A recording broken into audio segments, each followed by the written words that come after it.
بسم اللہ الرحمن الرحیم۔ شروع اللہ کا نام لے کر جو بڑا مہربان نہایت رحم والا ہے۔ الف لام را، یہ ایک پر نور کتاب ہے، اس کو ہم نے تم پر اس لیے نازل کیا ہے کہ تم لوگوں کو اندھیروں سے نکال کر روشنی کی طرف لے جاؤ، یعنی ان کے پروردگار کے حکم سے عزت والے خوبیوں والے مالک کے راستے کی طرف، یعنی اس اللہ کے راستے کی طرف کہ جو کچھ آسمانوں اور زمین میں ہے سب اسی کا ہے، اور ان کافروں کے لیے عذاب شدید کی وجہ سے تباہی اور بربادی مقدر ہے، جو آخرت کے مقابلے میں دنیاوی زندگی کو پسند کرتے اور لوگوں کو اللہ کے راستے سے روکتے اور اس میں کجی چاہتے ہیں۔ یہ لوگ بڑے دور کی گمراہی میں ہیں، اور ہم نے کوئی پیغمبر نہیں بھیجا مگر وہ اپنی قوم کی زبان بولتا تھا تاکہ انہیں احکام الہی کھول کھول کر بتا دے۔ پھر اللہ جسے چاہتا ہے گمراہ رہنے دیتا ہے اور جسے چاہتا ہے ہدایت دیتا ہے، اور وہ غالب ہے، حکمت والا ہے۔ اور ہم نے موسیٰ کو اپنی نشانیاں دے کر بھیجا کہ اپنی قوم کو تاریکیوں سے نکال کر روشنی میں لے جاؤ اور ان کو اللہ کے دن یاد دلاؤ، اور اس میں ان لوگوں کے لیے جو صابر و شاکر ہیں نشانیاں ہیں۔ اور جب موسیٰ نے اپنی قوم سے کہا کہ اللہ نے جو تم پر مہربانیاں کی ہیں ان کو یاد کرو، جبکہ اس نے تم کو فرعون کی قوم سے رہائی بخشی، وہ لوگ تمہیں برے برے عذاب دیتے تھے اور تمہارے بیٹوں کو مار ڈالتے تھے اور تمہاری لڑکیوں کو زندہ رہنے دیتے تھے، اور اس میں تمہارے پروردگار کی طرف سے بڑی آزمائش تھی۔ اور جب تمہارے پروردگار نے تم کو آگاہ کیا کہ اگر شکر کرو گے تو میں تمہیں زیادہ دوں گا، اور اگر ناشکری کرو گے تو یاد رکھو کہ میرا عذاب بھی سخت ہے۔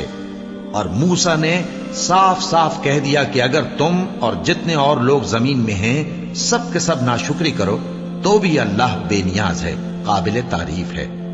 بھلا تم کو ان لوگوں کے حالات کی خبر نہیں پہنچی جو تم سے پہلے تھے، یعنی نوح اور عاد اور سمود کی قوم اور جو ان کے بعد تھے، جن کا علم اللہ کے سوا کسی کو نہیں۔ جب ان کے پاس ان کے پیغمبر نشانیاں لے کر آئے تو انہوں نے اپنے ہاتھ ان کے منہوں پر رکھ دیے کہ خاموش رہو، اور کہنے لگے کہ ہم تو تمہاری رسالت کو تسلیم نہیں کرتے، اور جس چیز کی طرف تم ہمیں بلاتے ہو ہم کو اس میں بھاری شک ہے۔ ان کے پیغمبروں نے کہا کیا تم کو اللہ کے بارے میں شک ہے جو آسمانوں اور زمین کا پیدا کرنے والا ہے؟ وہ تمہیں اس لیے بلاتا ہے کہ تمہارے گناہ بخشے اور ایک مدت مقرر تک تم کو مہلت دے۔ وہ بولے کہ تم تو ہمارے ہی جیسے آدمی ہو، تمہارا یہ منشا ہے کہ جن چیزوں کو ہمارے بڑے پوجتے رہے ہیں ان کے پوجنے سے تم ہمیں روک دو، تو اچھا کوئی کھلی دلیل لاؤ، یعنی معجزہ دکھاؤ۔ پیغمبروں نے ان سے کہا کہ ہاں ہم تمہارے ہی جیسے آدمی ہیں، لیکن اللہ اپنے بندوں میں سے جس پر چاہتا ہے نبوت کا احسان کرتا ہے، اور ہمارے اختیار کی بات نہیں کہ ہم اللہ کے حکم کے بغیر تم کو تمہاری فرمائش کے مطابق معجزہ دکھائیں، اور اللہ ہی پر مومنوں کو تو بھروسہ رکھنا چاہیے۔ اور ہم کیوں اللہ پر بھروسہ نہ رکھیں حالانکہ اس نے ہم کو ہمارے دین کے سیدھے رستے بتائے ہیں، اور جو تکلیفیں تم ہم کو دیتے ہو اس پر ہم صبر کریں گے، اور اہل توکل کو تو اللہ ہی پر بھروسہ رکھنا چاہیے۔ اور جو کافر تھے انہوں نے اپنے پیغمبروں سے کہا کہ یا تو ہم تم کو اپنے ملک سے باہر نکال دیں گے یا تم ہمارے مذہب میں واپس آ جاؤ۔ بس ان کے پروردگار نے ان کی طرف وحی بھیجی کہ ہم ظالموں کو ہلاک کر دیں گے اور ان کے بعد تم کو اس زمین میں آباد کر دیں گے۔ یہ اس شخص کے لیے ہے جو قیامت کے روز میرے سامنے کھڑے ہونے سے ڈرے اور میرے عذاب سے خوف کرے۔ اور پیغمبروں نے اللہ سے فتح چاہی اور ہر سرکش ضدی نامراد رہ گیا۔ اس کے پیچھے دوزخ ہے اور اسے پیپ والا پانی پلایا جائے گا، وہ اس کو گھونٹ گھونٹ کر کے پیے گا اور گلے سے نہیں اتار سکے گا، اور ہر طرف سے اسے موت آ رہی ہوگی مگر وہ مرنے میں نہیں آئے گا، اور اس کے بعد سخت عذاب ہوگا۔ جن لوگوں نے اپنے پروردگار سے کفر کیا ان کے اعمال کی مثال راکھ کی سی ہے کہ آندھی کے دن اس پر زور کی ہوا چلے جو اسے اڑا لے جائے۔ اسی طرح جو کام وہ کرتے رہے ان پر ان کو کچھ قابو نہ ہوگا۔ یہی تو پرلے سرے کی گمراہی ہے۔ کیا تم نے نہیں دیکھا کہ اللہ نے آسمانوں اور زمین کو تدبیر سے پیدا کیا ہے؟ اگر وہ چاہے تو تم کو نابود کر دے اور تمہاری جگہ نئی مخلوق پیدا کر دے، اور یہ اللہ کو کچھ بھی مشکل نہیں۔ اور قیامت کے دن سب لوگ اللہ کے سامنے کھڑے ہوں گے تو غریب پیروکار بڑے بن بیٹھنے والوں سے کہیں گے کہ ہم تو تمہارے پیرو تھے، کیا تم اللہ کا کچھ عذاب ہم پر سے دفع کر سکتے ہو؟ وہ کہیں گے کہ اگر اللہ ہم کو ہدایت کرتا تو ہم تم کو ہدایت کرتے۔ اب ہم گھبراہٹ ظاہر کریں یا صبر کریں، ہمارے حق میں برابر ہے، کوئی جگہ رہائی کی ہمارے لیے نہیں ہے۔ اور جب حساب کتاب کا کام فیصل ہو چکے گا تو شیطان کہے گا جو وعدہ اللہ نے تم سے کیا تھا وہ تو سچا تھا، اور جو وعدہ میں نے تم سے کیا تھا وہ جھوٹا تھا، اور میرا تم پر کسی طرح کا زور نہیں تھا۔ ہاں، میں نے تم کو گمراہی اور باطل کی طرف بلایا تو تم نے جلدی سے اور بے دلیل میرا کہنا مان لیا۔ تو آج مجھے ملامت نہ کرو، اپنے آپ ہی کو ملامت کرو۔ نہ میں تمہاری فریاد رسی کر سکتا ہوں اور نہ تم میری فریاد رسی کر سکتے ہو۔ میں اس بات سے انکار کرتا ہوں کہ تم پہلے مجھے شریک بناتے تھے۔ بے شک جو ظالم ہیں ان کے لیے درد دینے والا عذاب ہے۔ اور جو ایمان لائے اور عمل نیک کرتے رہے وہ بہشتوں میں داخل کیے جائیں گے جن کے نیچے نہریں بہ رہی ہیں۔ اپنے پروردگار کے حکم سے وہ ہمیشہ ان میں رہیں گے، وہاں وہ ہر ملاقات پر ایک دوسرے کو سلام کہیں گے۔ کیا تم نے نہیں دیکھا کہ اللہ نے کلمہ طیبہ کی کیسی مثال بیان فرمائی ہے؟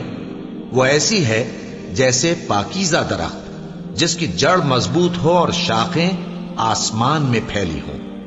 وہ اپنے پروردگار کے حکم سے ہر موقع پر پھل لاتا ہو، اور اللہ لوگوں کے لیے مثالیں بیان فرماتا ہے تاکہ وہ نصیحت حاصل کریں۔ اور ناپاک بات یعنی غلط عقیدے کی مثال ناپاک درخت کی سی ہے کہ وہ زمین کے اوپر ہی سے اکھیڑ کر پھینک دیا جائے، اس کو ذرا بھی قرار و ثبات نہیں۔ اللہ مومنوں کے دلوں کو صحیح اور پکی بات سے دنیا کی زندگی میں بھی مضبوط رکھتا ہے اور آخرت میں بھی رکھے گا۔ اور اللہ بے انصافوں کو گمراہ کر دیتا ہے، اور اللہ جو چاہتا ہے کرتا ہے۔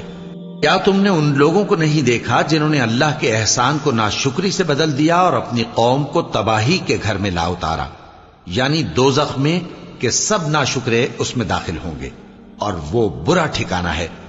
اور ان لوگوں نے اللہ کے شریک مقرر کیے کہ لوگوں کو اس کے رستے سے گمراہ کریں۔ کہہ دو کہ چند روز فائدے اٹھا لو، آخر کار تم کو دوزخ کی طرف لوٹ کر جانا ہے۔